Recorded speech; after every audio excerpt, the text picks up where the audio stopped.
Hi friends, നമ്മൾ നോക്കാൻ പോകുന്നത് ഡിമാൻഡ് അനാലിസിസിനെ കുറിച്ചാണ്. അതിനു മുമ്പ് ഡിമാൻഡ് കർവ് എന്താണെന്ന് നമ്മൾ നോക്കുന്നതിന് മുമ്പ് എന്താണ് ഡിമാൻഡ് എന്ന് നമ്മൾ അറിഞ്ഞിരിക്കണം. The quantity of a particular good or service that a consumer or group of consumers want to purchase at a given price is termed as demand. Demand എന്ന് വെച്ചിട്ടുണ്ടെങ്കിൽ ഒരു പർട്ടിക്കുലർ ഗുഡിൻ്റെയോ ഒരു സാധനത്തിൻ്റെയോ സേവനത്തിൻ്റെയോ ഒരു പർട്ടിക്കുലർ ക്വാണ്ടിറ്റി എന്ന് പറയുന്നത് കൺസ്യൂമർ വാങ്ങിക്കാൻ വേണ്ടി ആഗ്രഹിക്കുന്നു. ആ ഒരു പർട്ടിക്കുലർ പ്രൈസിൽ, അതായത് ഒരു തന്നിരിക്കുന്ന പ്രൈസിൽ ഒരു സാധനമോ സേവനമോ വാങ്ങിക്കാൻ ഒരു കൺസ്യൂമർ തയ്യാറാവുന്നുണ്ടെങ്കിൽ അല്ലെങ്കിൽ ആഗ്രഹിക്കുന്നുണ്ടെങ്കിൽ അതിനെയാണ് നമ്മൾ ഡിമാൻഡ് എന്ന് പറയുന്നത്. ആ സാധനത്തിൻ്റെ ഡിമാൻഡ് എന്ന് പറയുന്നത്.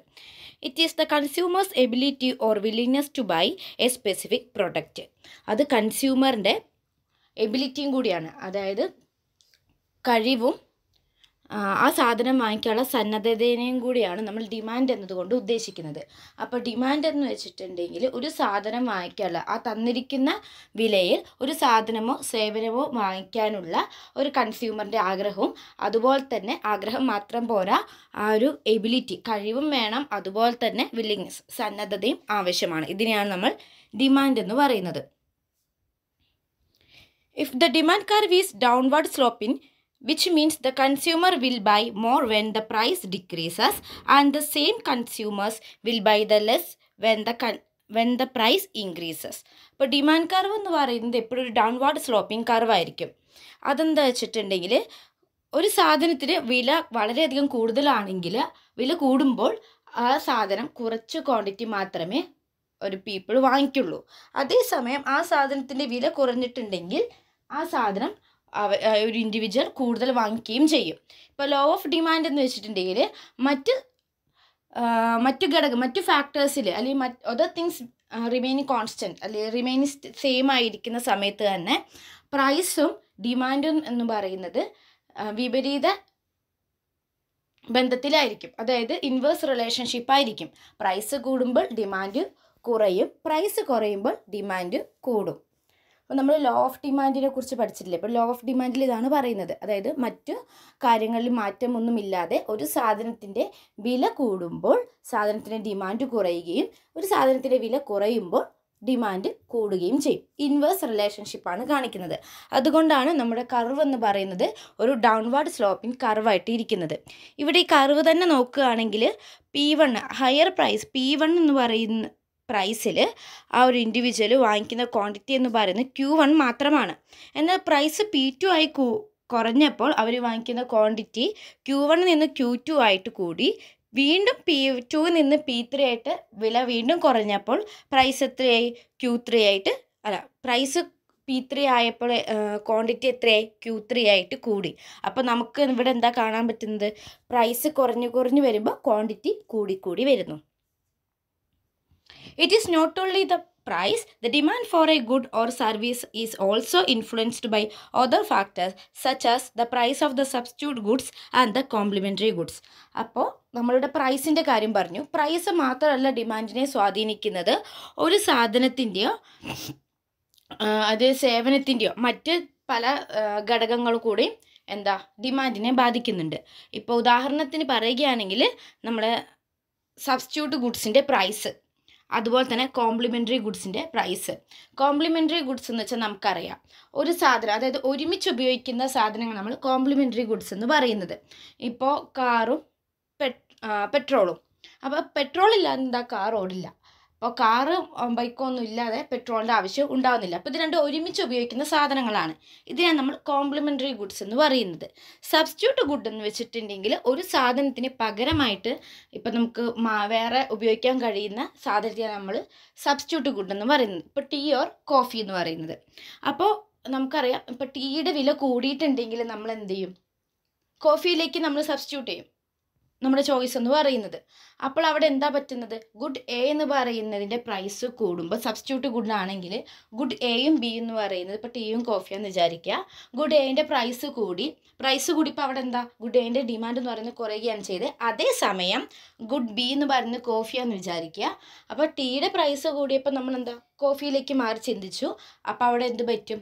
കോഫിയുടെ ഡിമാൻഡ് കൂടുന്നുണ്ട്. അതുപോലെ തന്നെ കോംപ്ലിമെൻ്ററി ഗുഡ്സ് ആകുമ്പോൾ എന്താ സംഭവിക്കുക, ഒരുമിച്ച് ഉപയോഗിക്കുന്ന ഗുഡാണെങ്കിൽ ഏതെങ്കിലും ഇപ്പോൾ എയോ ബിയോ ഒരുമിച്ച് ഉപയോഗിക്കാമെന്ന് വിചാരിക്കുക, അതിൽ ഒന്നിൻ്റെ വില കൂടിയിട്ടുണ്ടെങ്കിൽ മറ്റൊന്നിൻ്റെ ഡിമാൻഡ് എന്താ കുറയും.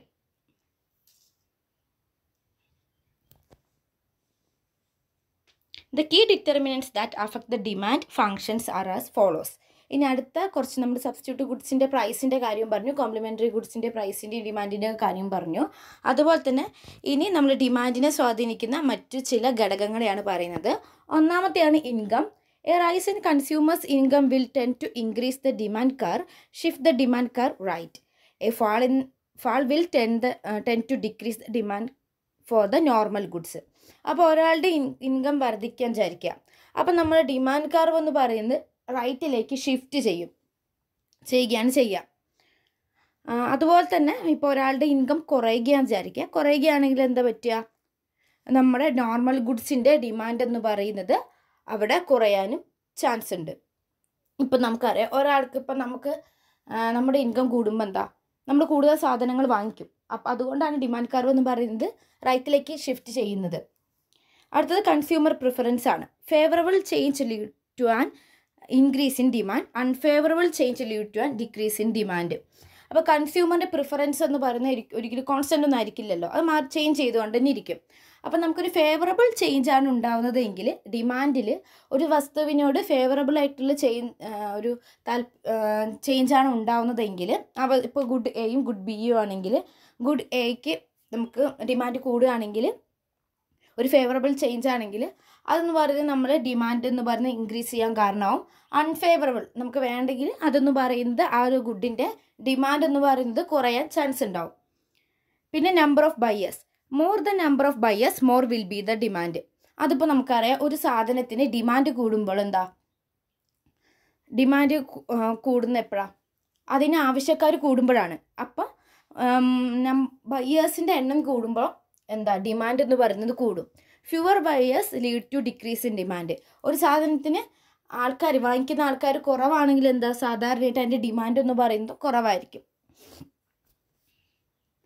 പിന്നെ അടുത്ത് നമ്മൾ നേരത്തെ പറഞ്ഞ substitute goods that can be used to replace each other. അതായത് ഗുഡ്സ് നമുക്ക് ഒന്നിന് പകരമായിട്ട് ഉപയോഗിക്കാൻ കഴിയുന്ന ഗുഡിനെയാണ് നമ്മൾ സബ്സ്റ്റിറ്റ്യൂട്ട് ഗുഡ് എന്ന് പറയുന്നത്. The price of substitutes and demand for the other good are directly related. അപ്പോൾ നമ്മുടെ സബ്സ്റ്റിറ്റ്യൂട്ട്സ് ഗുഡിൻ്റെ പ്രൈസും ഡിമാൻഡ് ഫോർ അതുപോലെ തന്നെ മറ്റു കമ്മോഡിറ്റീൻ്റെ ഡിമാൻഡ് എന്ന് പറയുന്നതും ഡയറക്റ്റ്ലി ആയിട്ടാണ് റിലേറ്റ് ചെയ്ത് കിടക്കുന്നത്. ഇപ്പോൾ കോഫീൻ്റെ, അതായത് നമ്മൾ നേരത്തെ പറഞ്ഞ എക്സാമ്പിൾ തന്നെ, കോഫീൻ്റെ പ്രൈസ് റൈസ് ചെയ്യാമെന്ന് വിചാരിക്കുക. അപ്പോൾ എന്താ, ടീയുടെ ഡിമാൻഡ് എന്ന് പറയുന്നത് കൂടും. അതാണ് ഇവിടെ സംഭവിക്കുന്നത്. കോഫീൻ്റെ പ്രൈസ് റൈസ് ചെയ്യുമ്പോൾ കോഫീൻ്റെ ഡിമാൻഡ് അവിടെ കുറഞ്ഞപ്പോൾ എന്താ പറ്റിയ, ടീയുടെ ഡിമാൻഡ് എന്ന് പറയുന്നത് കൂടി. കോംപ്ലിമെൻ്ററി ഗുഡ്സ് എന്ന് വെച്ചാൽ goods that can be used together. Goods that can be used together, അതായത് ഒരുമിച്ച് യൂസ് ചെയ്യാൻ പറ്റുന്ന ഗുഡ്സിനെയാണ് നമ്മൾ കോംപ്ലിമെൻ്ററി ഗുഡ്സ് എന്ന് പറയുന്നത്. The price of complementary goods and their demand are inversely related. അപ്പോൾ നമ്മുടെ ഈ ഒരു കോംപ്ലിമെൻ്ററി ഗുഡ്സിൻ്റെയും ഡിമാൻഡും പ്രൈസും തമ്മിൽ ഇൻവേഴ്സ് ആയിട്ടാണ് റിലേറ്റ് ചെയ്ത് കിടക്കുന്നത്. Example, if the price of the printer increases the demand for the computer sheets will decreases. ഇപ്പം നമുക്കറിയാം, ഇപ്പോൾ നമ്മൾ നേരത്തെ പറഞ്ഞ ഒരു എക്സാമ്പിൾ കാറും പെട്രോളും ആയിരുന്നു. ഇപ്പം നമുക്കൊരു പ്രിൻ്ററിൻ്റെയും കമ്പ്യൂട്ടർ ഷീറ്റിൻ്റെയും എക്സാമ്പിളാണ് പറഞ്ഞിട്ടുള്ളത്. ഇപ്പോൾ പ്രിൻ്ററിൻ്റെ പ്രൈസ് റൈസ് ചെയ്യുമ്പോൾ എന്താ പറ്റുക, ആ കമ്പ്യൂട്ടർ ഷീറ്റ്സിൻ്റെ ഡിമാൻഡ് എന്ന് പറയുന്നത് കുറയും. കാരണം പ്രിൻ്റർ നമ്മൾ യൂസ് ചെയ്യുന്നില്ല, അപ്പോൾ കമ്പ്യൂട്ടർ ഷീറ്റ്സും അവിടെ ആവശ്യമായിട്ട് വരുന്നില്ല. അപ്പോൾ കോംപ്ലിമെൻ്ററി ഗുഡ്സിൻ്റെ ഡിമാൻഡും പ്രൈസും ഇൻവേഴ്സ്ലി റിലേറ്റഡ് ആണ്. എന്നാൽ സബ്സ്റ്റിറ്റ്യൂട്ട് ഗുഡ്സിൻ്റെ പ്രൈസും ഡിമാൻഡ് എന്ന് പറയുന്നത് ഡയറക്റ്റ്ലി റിലേറ്റഡ് ആണ്. സബ്സ്റ്റിറ്റ്യൂട്ട് ഗുഡും അതുപോലെ തന്നെ demand for the other good എന്ന് പറയുന്നത് ഡയറക്റ്റ്ലി റിലേറ്റഡ് ആണ്. ഇപ്പോൾ സബ്സ്റ്റിറ്റ്യൂട്ട് ഗുഡിൻ്റെ പ്രൈസും ഡിമാൻഡും ഡയറക്റ്റ്ലി റിലേറ്റഡ് എന്ന് പറഞ്ഞിട്ട് രണ്ടും ഒരേ ദിശയിലല്ല പോകുന്നത്. സബ്സ്റ്റിറ്റ്യൂട്ട് ഗുഡിൻ്റെ അതുപോലെ തന്നെ അതർ റിലേറ്റഡ് ഗുഡിൻ്റെ പ്രൈസും ഡിമാൻഡും ആണ് ഡയറക്റ്റ് ആയിട്ട് പോകുന്നത്. കോംപ്ലിമെൻ്ററി ഗുഡിൻ്റെയാണ് ഇൻഡയറക്റ്റ് ആയിട്ട് പോകുന്നത്, ഇൻവേഴ്സ് ആയിട്ട് പോകുന്നത്. ഇനി എന്താണ് demand function? The demand function related to the price and quantity. പ്രൈസും ക്വാണ്ടിറ്റി ആയിട്ട് റിലേറ്റ് ചെയ്ത് കിടക്കുന്നതാണ് ഡിമാൻഡ് ഫംഗ്ഷൻ എന്ന് പറയുന്നത്. It shows how many unit of a good will be purchased at a different price. അതായത് വ്യത്യസ്തമായിട്ടുള്ള പ്രൈസ് റേഞ്ചിൽ നമ്മൾ എത്ര യൂണിറ്റ് ഓഫ് ഗുഡ്, എത്ര യൂണിറ്റാണ് ഒരു സാധനം നമ്മൾ വാങ്ങിക്കുന്നത് എന്നാണ് കാണിക്കുന്നത്. At a higher price thus quantity will be purchased. നേരത്തെ പറഞ്ഞ പോലെ തന്നെ പ്രൈസ് കൂടുതലാണെങ്കിൽ കുറവ് ക്വാണ്ടിറ്റി മാത്രമേ നമ്മൾ പർച്ചേസ് ചെയ്യുള്ളൂ.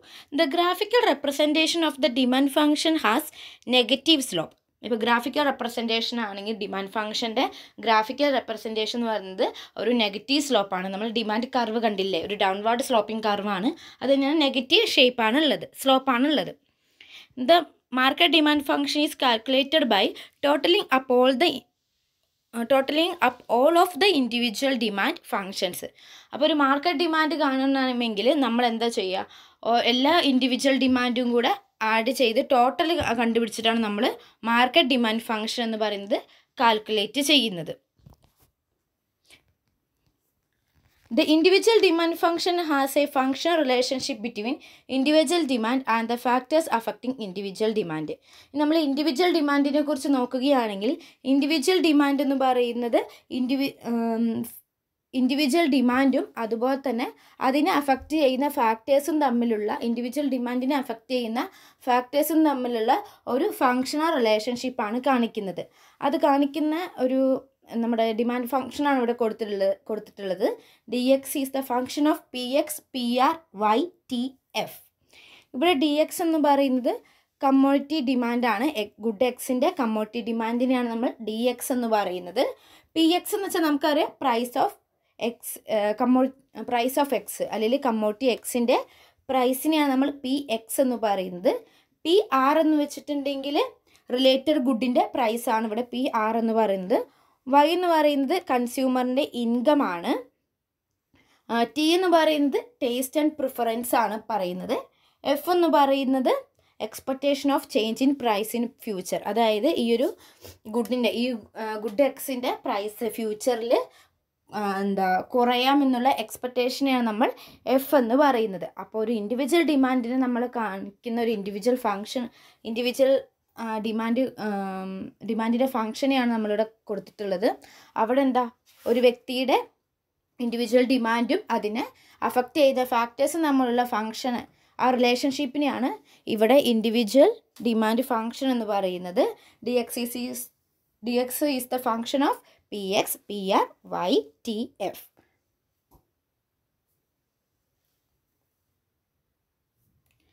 ഇനി എന്താണ് മാർക്കറ്റ് ഡിമാൻഡ് ഫംഗ്ഷൻ, എങ്ങനെയാണ് കാണിക്കുന്നതെന്നാണ് നമ്മൾ നോക്കാൻ പോകുന്നത്. The market demand function has A functional relationship between market demand and the factors affecting market demand. നമ്മൾ നേരത്തെ പറഞ്ഞ പോലെ തന്നെ, നേരത്തെ നമ്മൾ ഇൻഡിവിജ്വലിൻ്റെ കേസ് പറഞ്ഞപ്പോൾ ഒരു ഫംഗ്ഷണൽ റിലേഷൻഷിപ്പ് ബിറ്റ്വീൻ ഇൻഡിവിജ്വൽ ഡിമാൻഡും അതുപോലെ തന്നെ അതിനെ അഫക്റ്റ് ചെയ്യുന്ന ഫാക്ടേഴ്സും ആയിരുന്നു. അപ്പോൾ മാർക്കറ്റ് ഡിമാൻഡ് എന്ന് പറയുന്നത് ഇവിടെ മാർക്കറ്റ് ഡിമാൻഡും അതുപോലെ തന്നെ അതിനെ അഫക്റ്റ് ചെയ്യുന്ന മാർക്കറ്റ് ഡിമാൻഡിനെ അഫക്റ്റ് ചെയ്യുന്ന ഫാക്ടേഴ്സും തമ്മിലുള്ള റിലേഷൻഷിപ്പിനെയാണ് മാർക്കറ്റ് ഡിമാൻഡ് ഫംഗ്ഷൻ കാണിക്കുന്നത്. The market demand function can be expressed as D X is the function of P X P R Y T F P D S and D. ഇവിടെ D X എന്ന് വെച്ചാൽ എന്താ, market demand of commodity എക്സിൻ്റെ market ഡിമാൻഡിനെയാണ് നമ്മൾ D X എന്ന് പറയുന്നത്. P X എന്ന് പറയുന്നത് പ്രൈസ് ഓഫ് ഗിവൺ കമ്മോഡിറ്റി എക്സിൻ്റെ പ്രൈസിനെയാണ് നമ്മൾ ഇവിടെ പി എക്സ് എന്ന് പറയുന്നത്. പി ആർ നേരത്തെ പറഞ്ഞ പോലെ റിലേറ്റഡ് ഗുഡ്സിൻ്റെ പ്രൈസാണ്. വൈ എന്ന് പറയുന്നത് കൺസ്യൂമറിൻ്റെ ഇൻകം തന്നെയാണ്. ടി എന്ന് പറയുന്നത് ടേസ്റ്റ് ആൻഡ് പ്രിഫറൻസ് ആണ് കൺസ്യൂമറിൻ്റെ.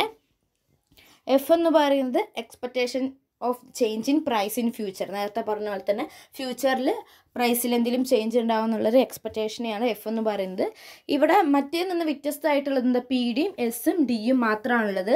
പി ഡി എന്ന് പറയുന്നത് size and composition and size of പോപ്പുലേഷനെയാണ് നമ്മൾ പി ഡി എന്ന് പറയുന്നത്. അതായത് മാർക്കറ്റ് ഡിമാൻഡ് അല്ലേ. അപ്പോൾ മാർക്കറ്റ് ഡിമാൻഡ് എന്ന് പറയുന്നത് ഇൻഡിവിജ്വലിൻ്റെ എല്ലാവരെയും നമ്മൾ ടോട്ടൽ ചെയ്യുന്നതാണ് നമ്മുടെ മാർക്കറ്റ് ഡിമാൻഡ് എന്ന് പറഞ്ഞു. അതുകൊണ്ട് size and composition and size of പോപ്പുലേഷനെയാണ് നമ്മൾ പി ഡി എന്ന് പറയുന്നത്. എസ് എന്ന് വെച്ചാൽ സീസൺ ആൻഡ് വെതർ. നമുക്കറിയാം വെതറിനനുസരിച്ചും സീസൺസിനനുസരിച്ചും ഡിമാൻഡിൽ ചേഞ്ച് ഉണ്ടാവും. ഡി എന്ന് പറയുന്നത് ഇൻകം ഡിസ്ട്രിബ്യൂഷനുമാണ്.